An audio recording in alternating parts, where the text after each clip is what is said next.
welcome.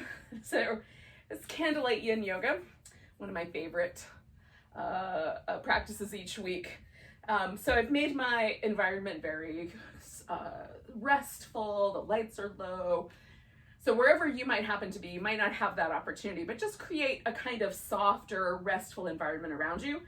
I would recommend getting some soft props. Like I've got a couple of blankets, a pillow. I've got some pillows nearby on the couch. If I want to grab them, I can. Just have some things around you that are really soft. Now, tonight's practice kind of takes a little bit of Chinese medicine as its inspiration. In Chinese medicine, the spring season is the season of the liver, and also in Chinese medicine, every major organ has like a supporting cast organ, a friend, a buddy, and the liver's buddy is the gallbladder. And so in the body, the liver meridian runs from in between our big toe and second toe up the side of the leg and in through the inner thigh and then in the lower belly. And the gallbladder meridian runs from the pinky toe up the side of our leg, up the side of our hip, up the side of our waist. It does this kind of thing around the shoulder. It comes up the side of the neck and then works its way all the way around, like in this kind of undulating pathway, and winds up kind of near the corner of the eye. So the whole side flank of our body and the inner thigh are those kind of pathways of the liver and gallbladder meridian. Now, if in acupuncture, you can access those things very precisely. Our practice is not going to access those things very precisely, but we're going to work those two areas, outer hip, outer like flank, inner thighs. That's going to be kind of the practice tonight, in the hopes that we'll kind of bring ourselves into kind of harmony with the spring season. How's that? Hopefully that sounds good to you guys too. So we're going to start with a butterfly pose. Now I'm going to start lying down, but you can also do a forward bending butterfly if you like. So feet together, knees open. We're going to kind of put the emphasis on the inner thigh. When I lie down, I get more emphasis on the inner thigh. When I do the seated version, I have kind of a divide between inner thigh and my low back. So both are great. You just decide which one you think is going to be best. And I am going to lie down just on the ground, but I'm going to give myself a little pillow, like a little blanket to put my head on. So it's just a little softer. But you could also, you could put a pillow underneath your back. You could build a little slope. You could put some yoga blocks under your shoulders if you want. And then I'm going to use my other blanket to make a little support for my legs by just rolling that guy up. Okay, so I'm gonna get to the place where I have just a little bit of sensation here in the inner thigh and a relatively easygoing kind of relationship for my arms and my upper back. So I kind of want enough room that I can spread out a little bit. So I tried to organize myself in my space, so I've got a little bit of room there.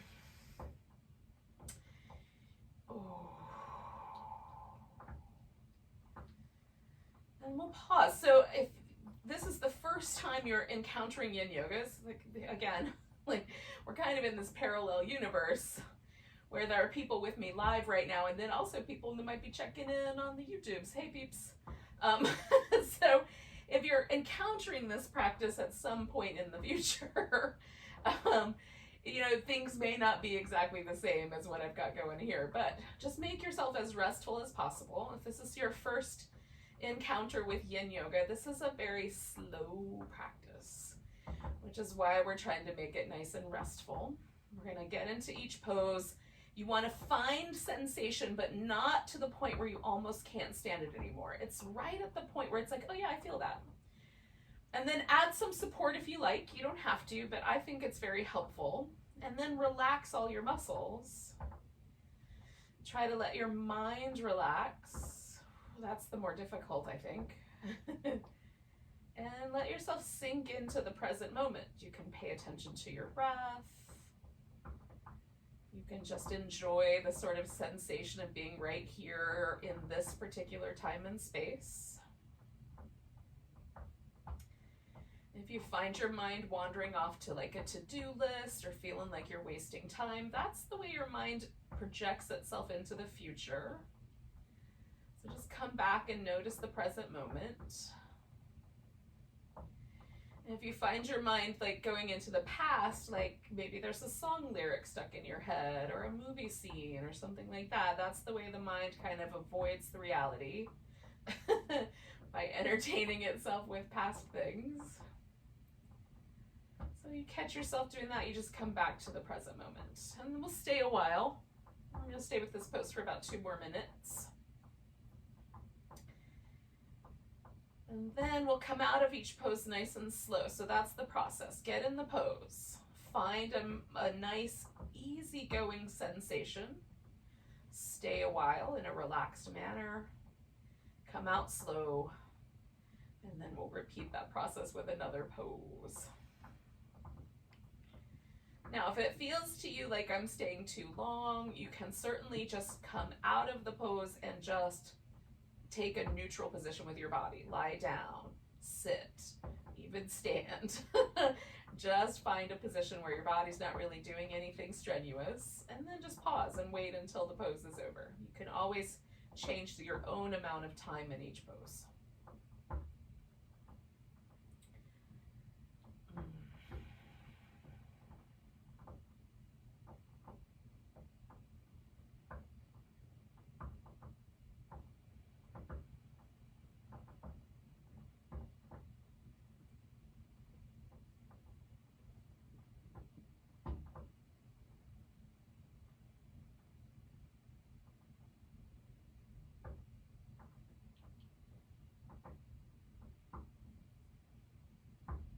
Do a couple more breaths here.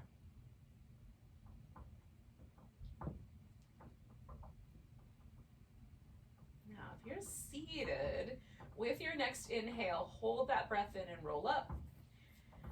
And if you're like me with a leg on your back, go ahead and either bring your knees together or just slide your legs out straight with your exhale. Now, if you've got a more complicated arrangement under your upper back, you'll take whatever you've got out from underneath you. I'm actually going to leave this blanket here. I'm just going to move it down a little bit. So it's more under my knees. And I may decide I don't want it, but I think I might. So I'm going to keep it there. So just take a moment and notice how the last pose impacted your body. Is there anything that feels cranky or tender?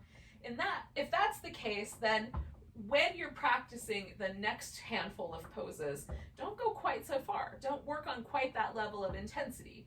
When the body gives us that signal, it means, that was too much. So we back off a little bit, try to practice a little more mildly. If the body feels kind of interesting, there might be some little for me, there's often a kind of effervescent or lighter sensation in my body, especially in the areas where the pose was more stretchy. That may not be a problem. If it feels unpleasant to you, then it is. If it feels interesting or pleasant, try it again and see how it goes.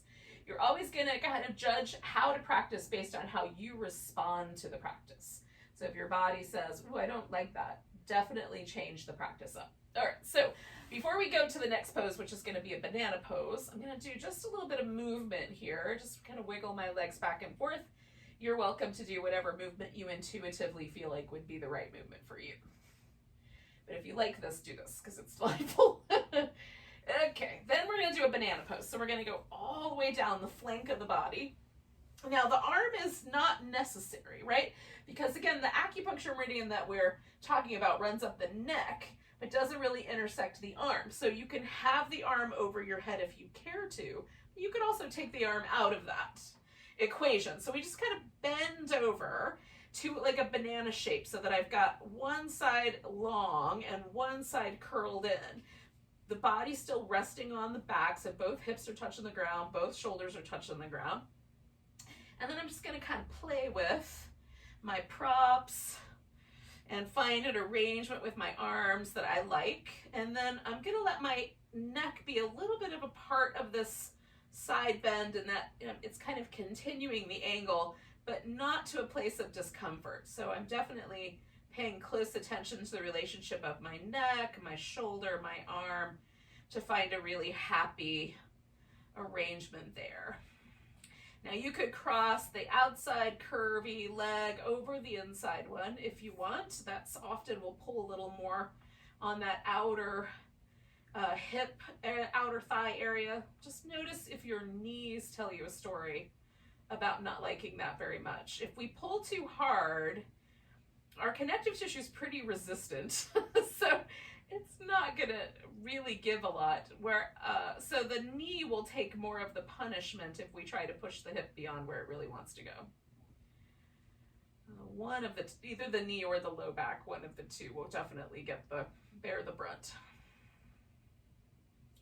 So for me, this pose does not have a lot of sensation. There's a mild sensation of length, but that's all we need. We're just gonna stay a while now.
Now, yogis, we're going to take 3 more breaths here.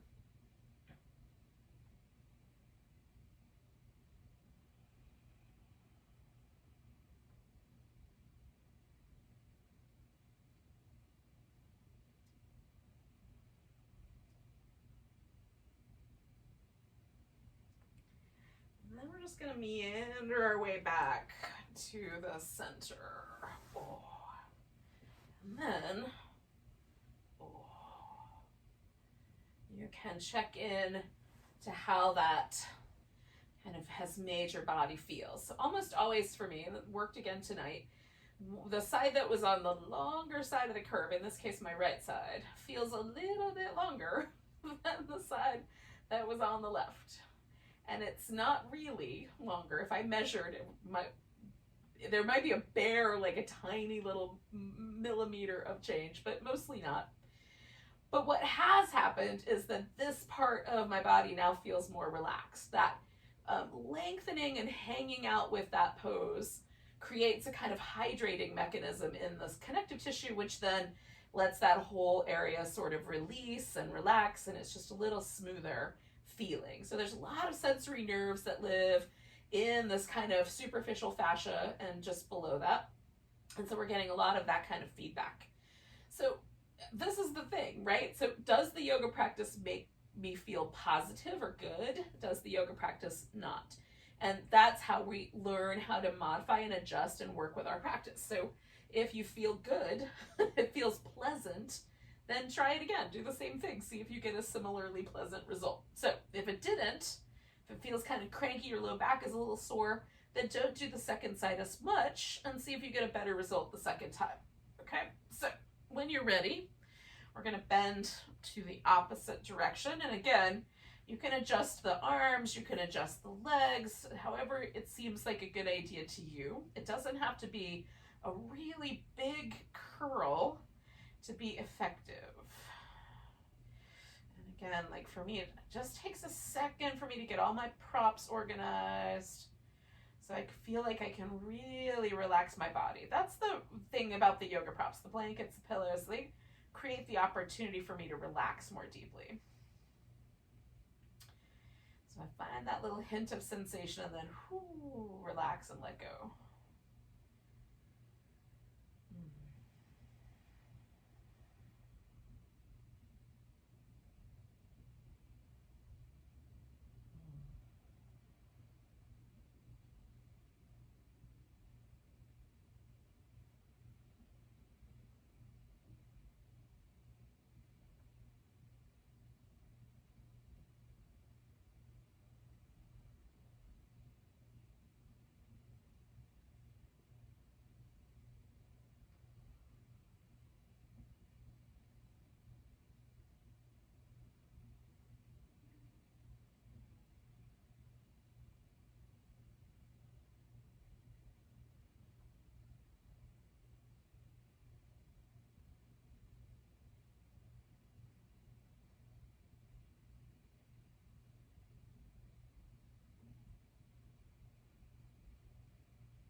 So we're going to stay for another minute or so.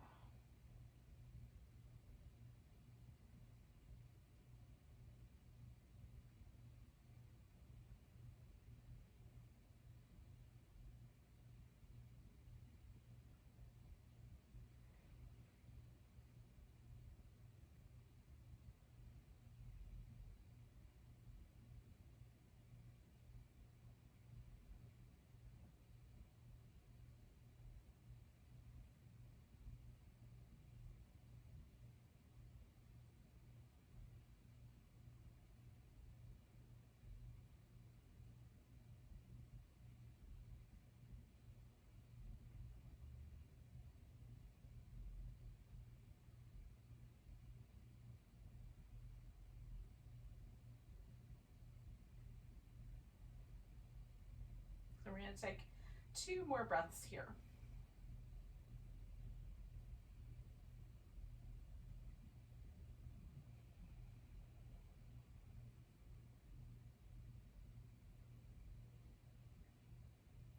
And then we're going to back ourselves off.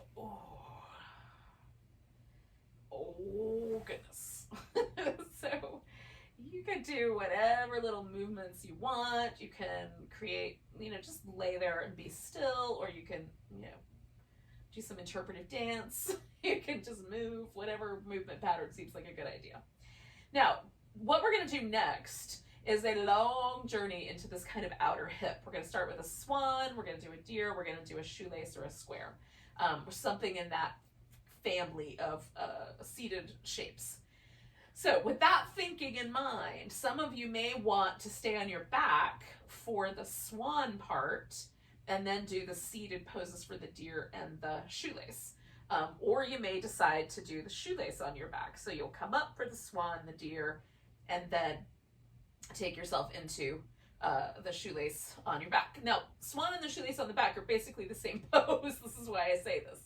So what you would do is you would cross one leg over the other, right? So that the knee or the shin is over top, and you can stay just like that with one foot resting on the floor, or you can bring the legs in towards you and hold on to them, or you can hold on to one leg and let the other leg extend. That's more like the swan.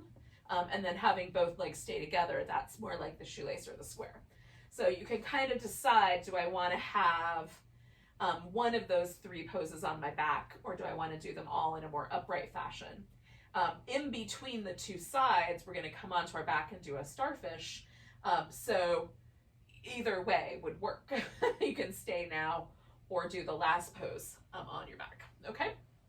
Just a thought and a way to customize your practice. So I'm going to come to a seated position in a moment. Give myself a moment on my side. And then push myself up. So the swan is the first in the sequence. And the swan pose, we have one leg in a bent fashion in the front, and then the other leg is going to be straight. And I'm going to start with my right leg in the bent position. And for me, it helps to have a little kind of blanket to put under the edge of my hip because it doesn't really want to touch the ground. So when I get into this position, there's a little space here. So if I fill that space, it's a little nicer on my hip and my leg. Now I need my leg to be a little more parallel for my knee, but you can have your foot tucked in a little closer to the edge there. And you can come all the way down onto your belly, or you can kind of build up a little support structure, which is the way I like to do mine. So I give myself like a little place to sort of rest. All right, so the back leg more or less straight. You can have it bent a little bit out to the side, but more straight than not. And then the front leg is, in this bent position, and your foot can be anywhere from your thigh up here. And then decide. Because again, this can be a little bit intense. So we're going to stay with this pose for about 4 minutes now that we're settled into it. And if it takes a little bit longer for you to get settled in, so be it. You might need more props or less props to make it comfortable. And again, always you can flip it upside down.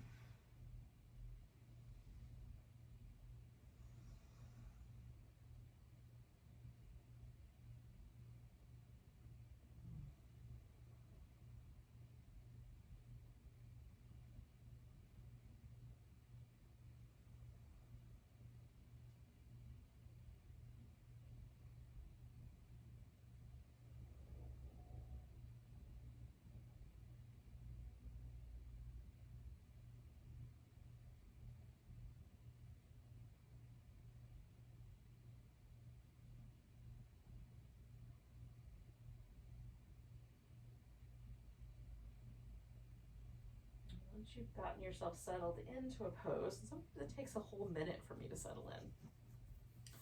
Let yourself just relax every muscle as best you can and breathe.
We've got 1 minute left here, yogis.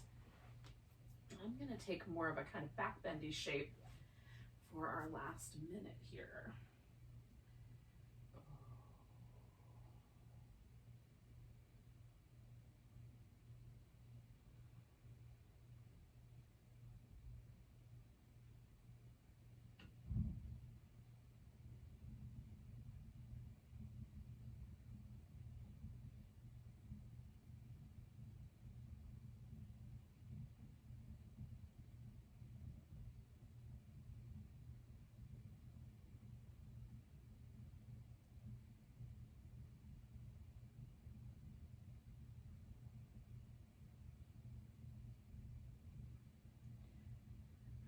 I'm gonna do about 30 more seconds, which for me is about 4 deep breaths, give or take one.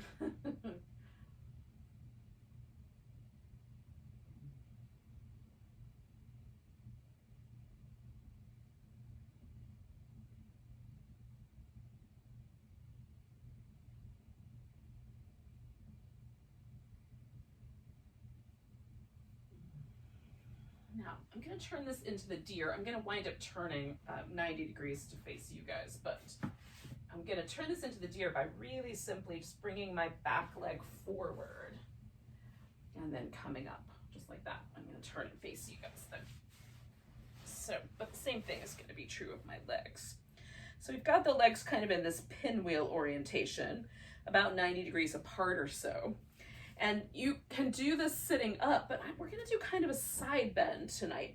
There's a kind of inclination that the body wants to sort of lean to the front leg side anyway. So let's let that happen. So you can just put your hand out, or you can put, you can build up a little structure to rest your elbow on. That's what I'm gonna do here.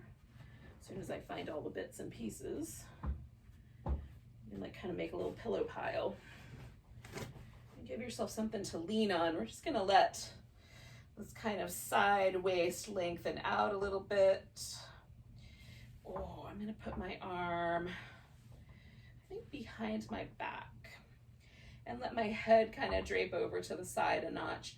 I might not keep this the whole time that we're in this pose, but I'll keep it for another minute or so.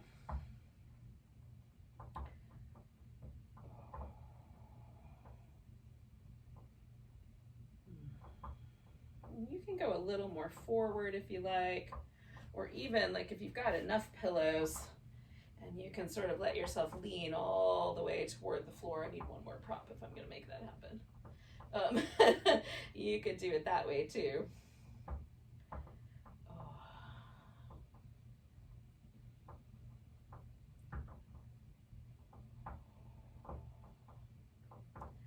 Feels a little extreme. I'm going to come back where I was.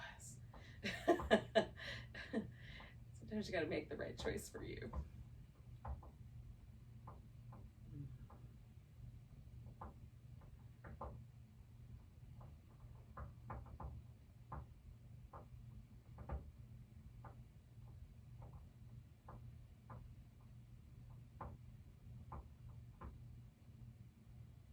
So I'm going to keep the neck for one more minute. We're about halfway through. And I'm going to do my last minute more upright. You can do what you think is right for you.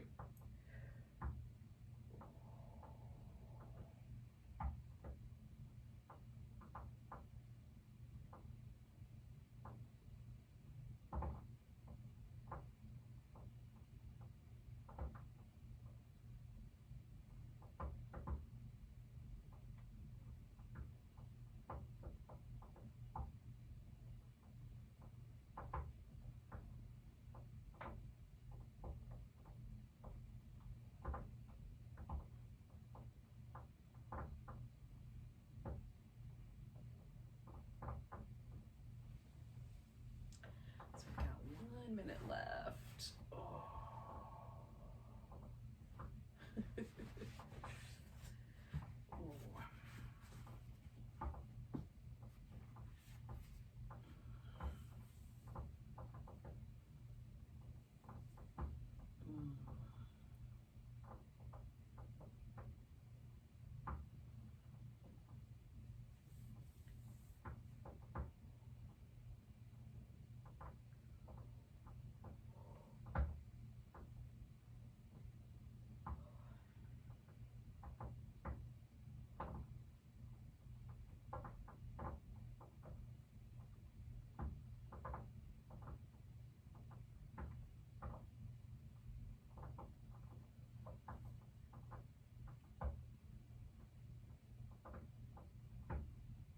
Now, yogis, we're going to take a nice big breath. And to come out of here, I'm going to bring this guy around, and it's going to wind up on top. But if you want, before you get all snuggled in to either the shoelace or the square, you can do a little release with your legs first. Because we might have some people that want to lie down now and do their shoelace on their back. So just give a little bit of time for that transition. So my left leg was the one that was behind, so this is the one that's coming up on top. And the shoelace is where the two knees stack on top of each other, so it sort of looks like you're tying your laces. And the square pose is where the shins stack on top of each other, and the legs make a square. But you can sit cross-legged. You can add a block so that the legs are kind of held in that same height. You can fill up the space with extra pillows. And this can be a pose that you kind of lean back into, that you sit straight up, or that you lean forward into, depending on how your outer hip responds. We're not trying to torture our knee. So you can add on. Now I'm going to put a finger in between each of my toes. Remember, those meridians start in between the toes. I'm just going to give my little toes a stretch by putting my fingers in between, just on the leg that's on the top. We'll do the other side in a little bit. So we've gotten our shoelace, we're here, we're gonna settle in, stay a few minutes. And again, like as you're hanging out for this first minute, if things you notice are like, ooh, that's gotten like, crummier, it felt okay at first, but now it's really not, just modify it, change it. You're allowed to change it at any point.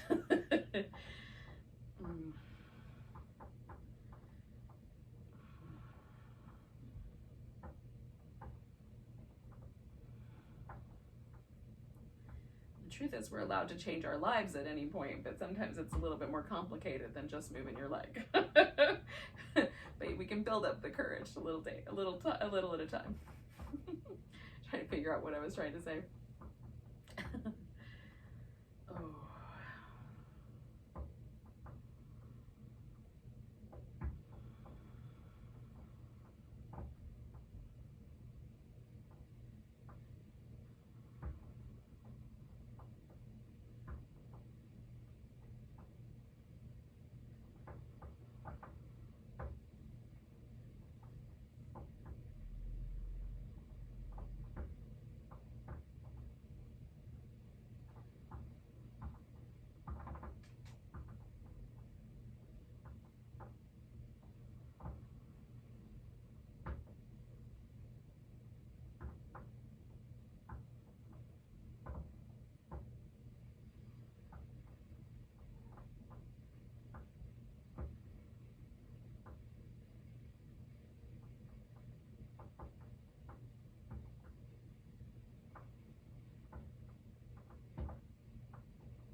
We're halfway through, yogis.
Got just shy of a minute left. So I've let go of my toes. I'm just gonna sit up for my last minute, just kind of create a transition space. It's a little less intense.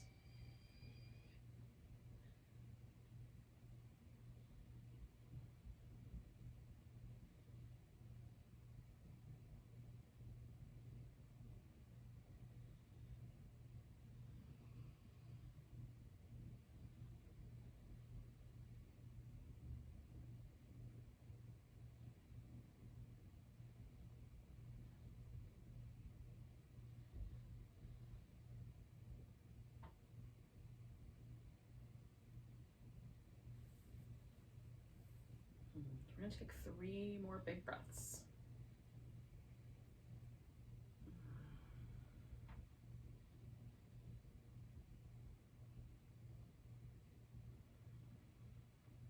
Nice big inhale. So come all the way up if you haven't already. Lean back. We're going to unwind the legs. And if you're on your back, you get to just stay put because we're joining you. The rest of us are going to join you up. So we're going to basically just create a big starfish shape on our back. I have somehow caused trouble, but I'm going to fold my blanket back up and leave it off to the side for later. And then lie down. Okay. Now we're going to stay here for about 2 minutes, but sometimes the first moment of being on your back is like, no, not yet. So you can do a little kind of happy baby shape. Give yourself a little back massage. Maybe do a little constructive rest with the feet resting on the floor. Let your hip flexors relax. Let your low back relax. And then when you're ready, let yourself find that starfish shape.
Stay for just shy of 1 more minute.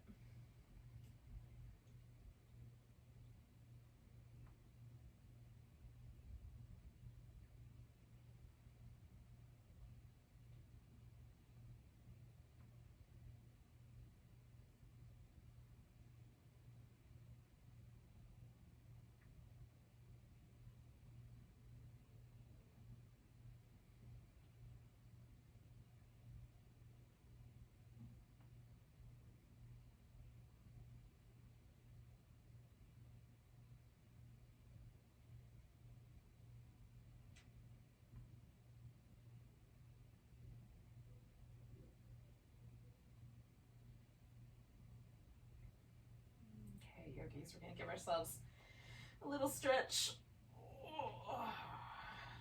And then for those of you that chose to do your swan on your back, you're already there.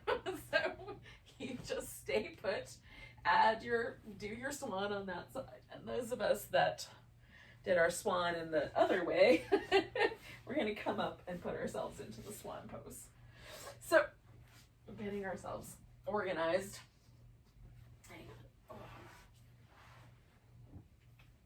Okay.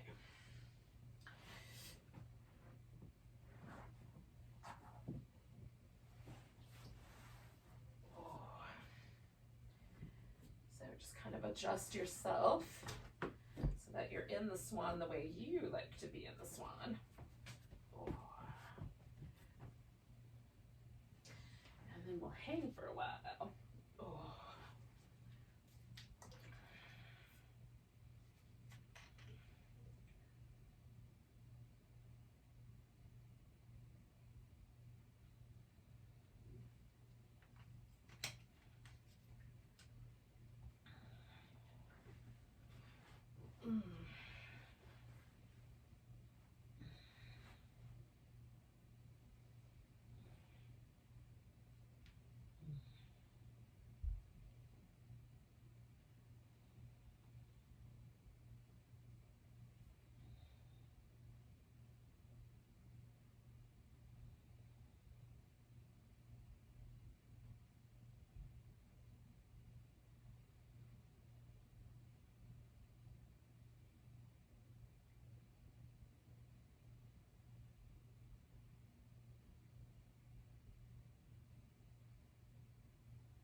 So check in with yourself. We've been here a minute. Like, do you like the way the pose is settling in? If not, make some little changes. I'm gonna relax as completely as I can. And then we'll check back in a couple minutes.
So we've got 1 minute left, yogis. So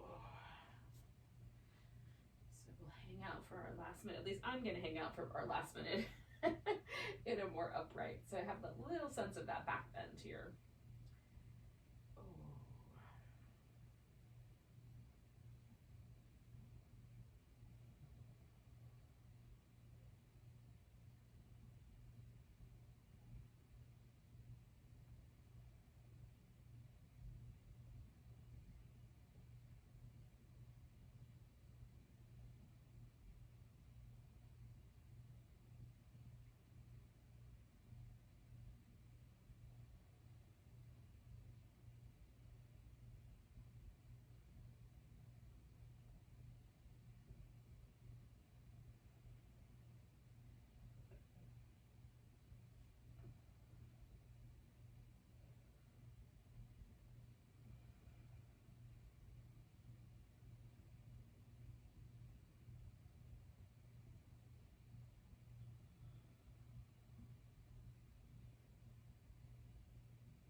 So we're gonna take 2 more breaths here.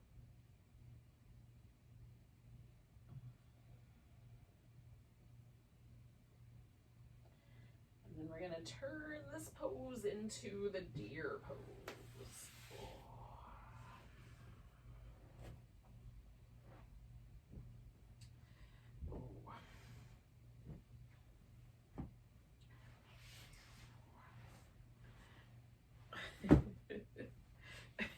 Coming around.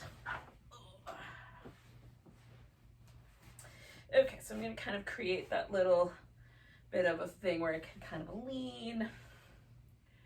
And for this first bit, I'm going to let my head kind of hang, and I'm going to have one arm behind my back. And then I'll do that for about half the pose and then switch it up.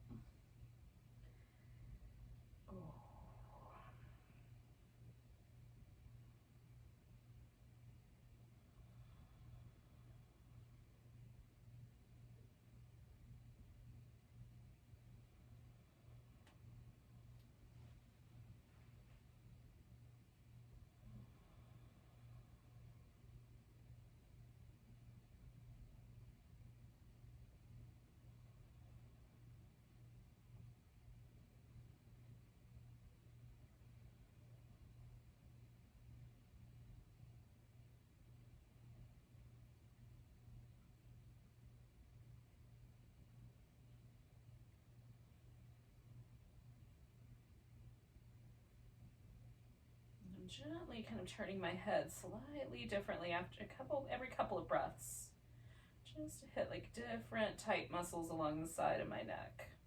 Just be kind. Necks are sensitive. So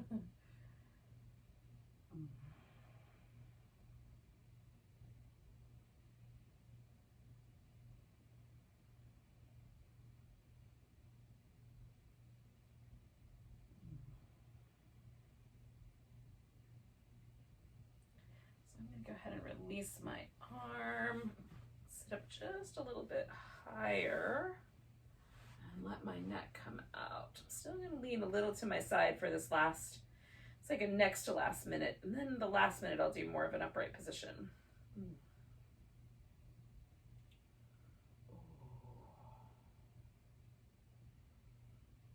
But you can follow, you know, whatever dear rules you want to follow is fine too.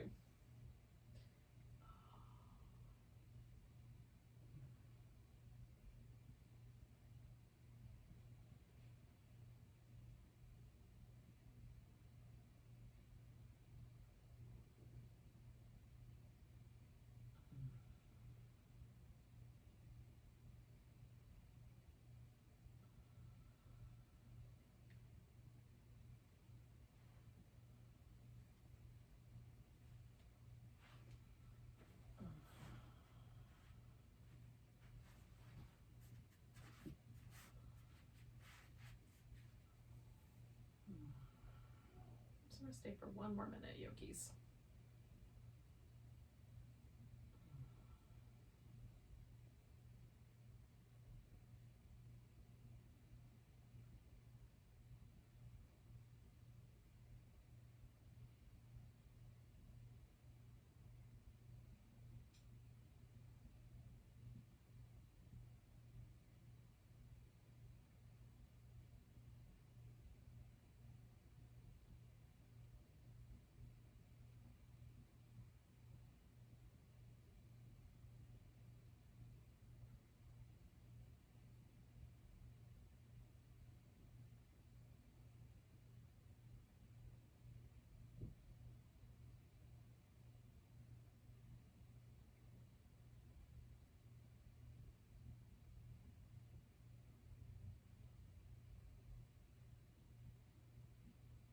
All right, yogis, we're going to take 2 breaths.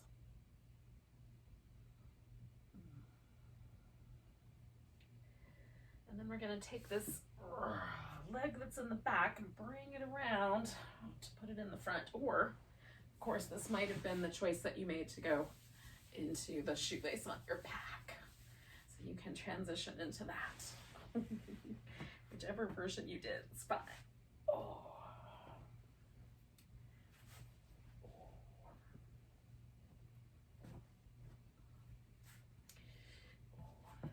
So we're just kind of looking for sensation in this outer hip area. It doesn't have to be big. Just like for me, just putting the legs in this position is really enough. Leaning forward is sort of bonus points, but just a little bit. I don't need to go too far. Some people need to go all the way to the point where they basically are either laying on their thighs or shins or with their elbows resting on the floor, whichever stops them first. So if you're one of those, yeah, go for it. Lean in there.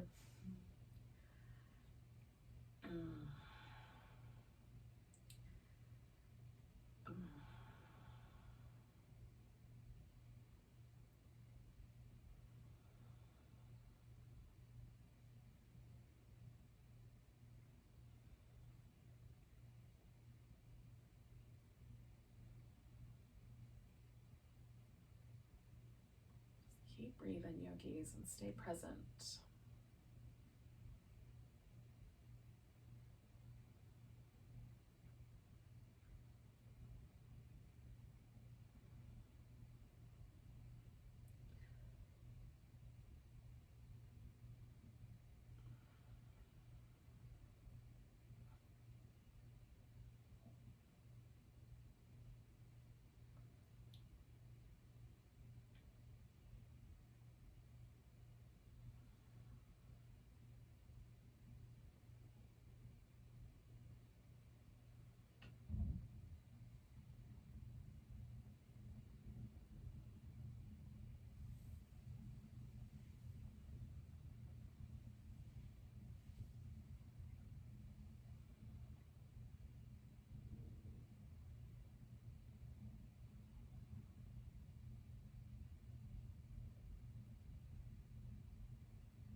left. So I'm gonna just, again, just sit up for my last minute here. Just so there's a little sort of softening of this pose. You don't have to do that. You could stay wherever you were. It's just kind of a little transition for me, and I like it.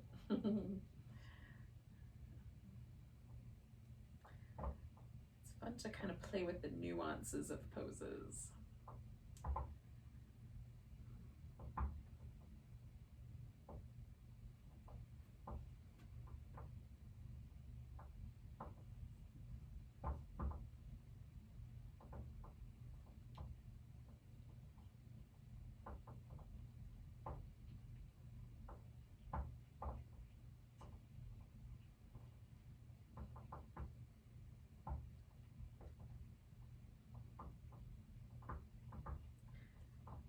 Take a nice big breath.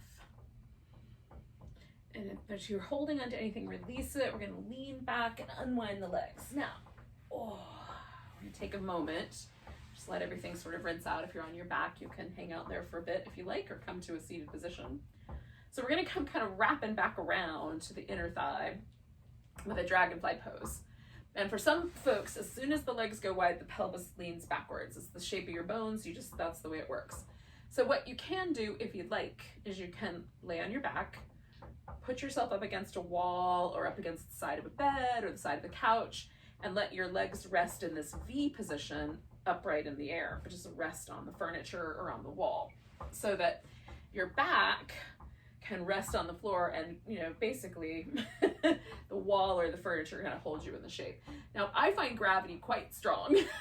So the sensation in the inner thighs with that can be quite intense. So you can adjust the size of your V based on the inner thigh sensation. Now, for some of us sitting on the floor in this V shape, we can bring the pelvis forward, no trouble. So you might want to do this as a forward bend in that instance. So I like to put a blanket underneath the backs of my knees, because that, I sent the chimes ringing. So that provides a little bit of support for that slightly more delicate area, the back of my knee. And then some people may want to put a blanket underneath their sit bones so that they're kind of sitting up on the edge. And then I have this, I can build a little structure here to lean into. So we're going for the inner thigh. So you just find the right amount of sensation for yourself. Wherever that lands, build a little support so you can stay put. Or use the structure around you in the case of the up the wall kind of version. We're gonna stay here for about 4 minutes or so. So along the way, if you realize, ooh, that's a little too long, you just bring your legs together. Come to a neutral place with your body.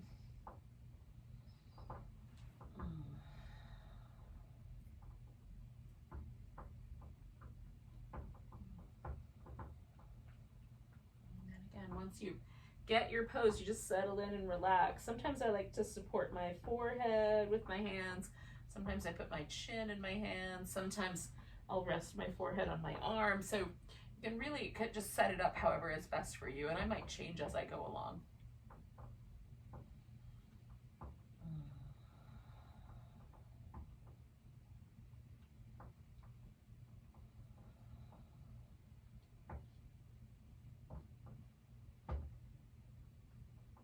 Our ultimate goal here is just to relax.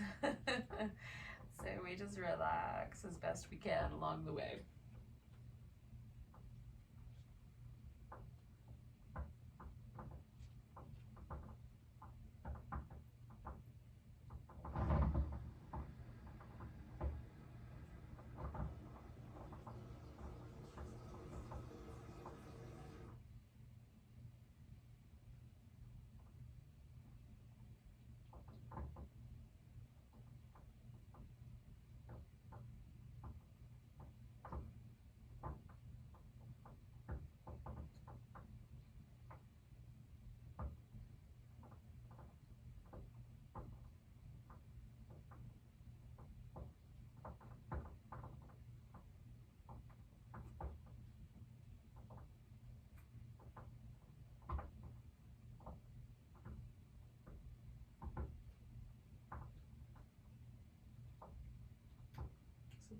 halfway through.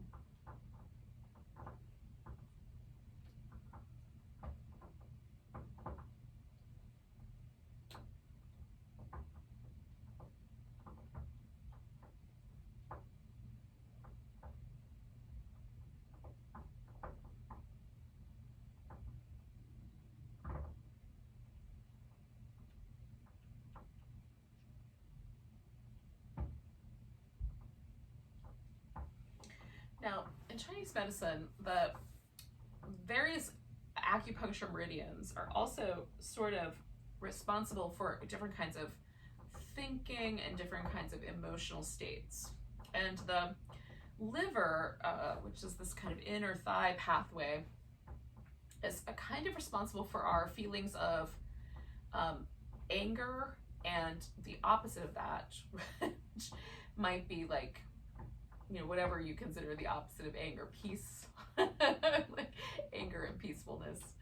And so sometimes, you know, one of the things I find really interesting is sometimes when I practice yoga, this happened to me when I was younger, sometimes I would have these emotional reactions to yoga practice and I couldn't really pinpoint it. And maybe there's something about this, that's that, I don't know. But if you find like your mind kind of drifting to places that are either, you know, peaceful or a little grouchy, that might be, you know, there may be some correlation there. The gallbladder is more aligned with like feelings of sort of nitpicky grouchiness, like our pet peeves and those kinds of things. And then the feelings of contentment or being, you know, all is right with the world.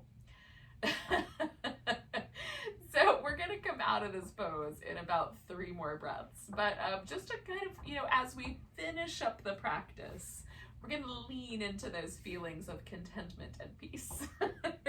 See if we can bring those a bit of that kind of balance.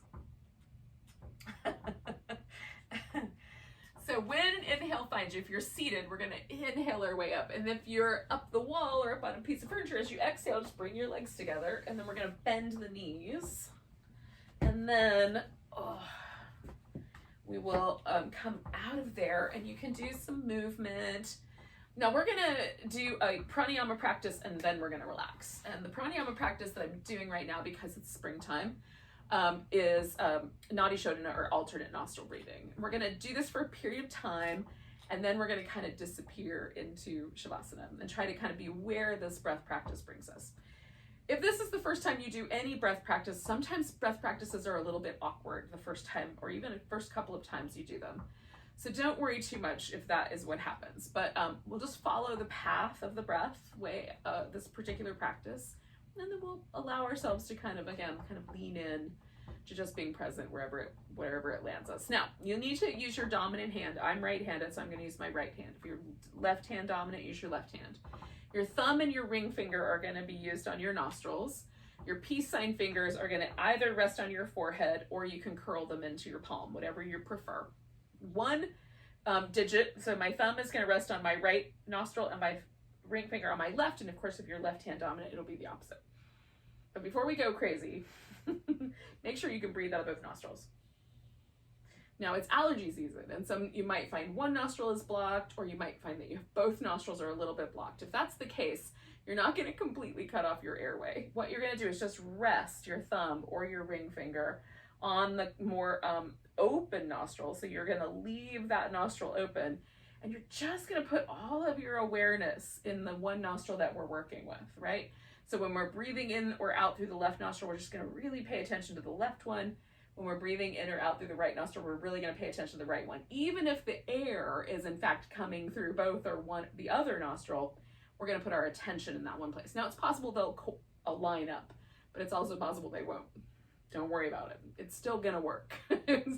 Ultimately, this practice is done without the physical manipulation. We just concentrate on the nostrils as we go. But we're going to do the physical manipulation for tonight. So take a big breath. Let go with an and then we're going to inhale through our left nostril, or at least you're going to pay attention to the left one. Switch over and exhale through your right.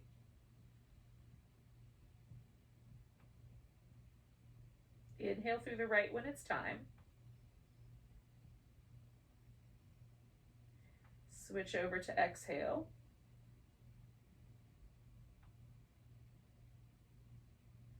Inhale.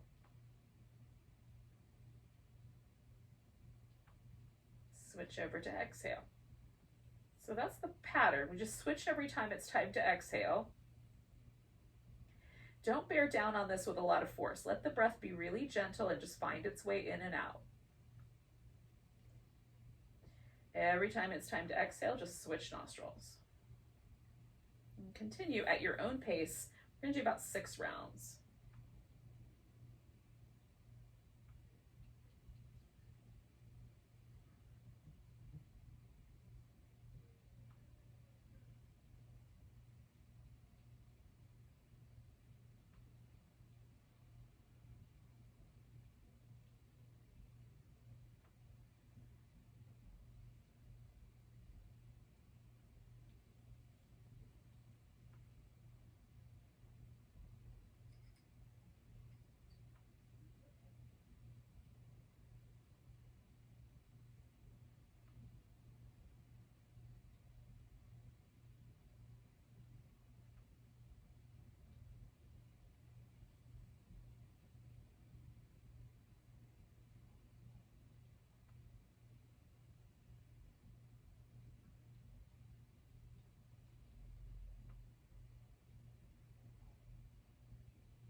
So we're going to do one more round.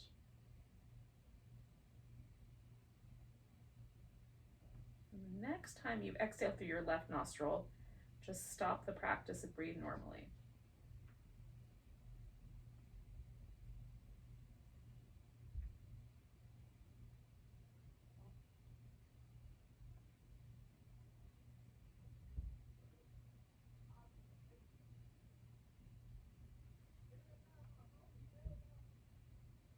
I'm going to try to sort of hang out in this space, yeah?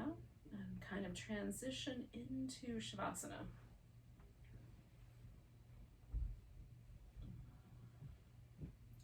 And again, maybe you'll need like a little happy baby or something like that. That's fine. We'll just transition nice and easy.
yogis, we're just going to notice the breath again.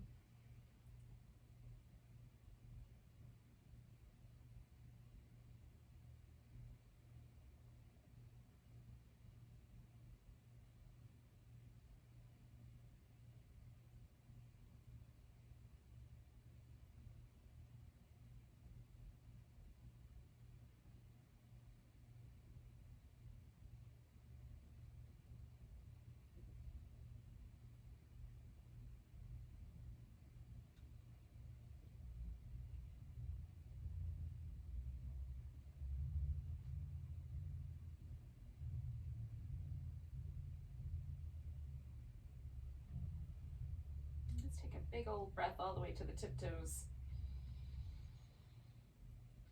Let go with a big deep and then wiggle your fingers and toes.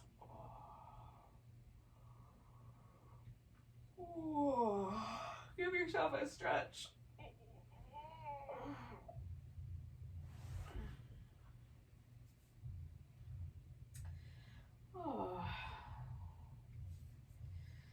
When you're ready, you can come up. Thank you so much for joining me for some yin yoga. Let's take a big breath together. Nice big inhale. Big deep sigh. Enjoy the rest of your night. I hope the springtime practice brings you a sense of balance.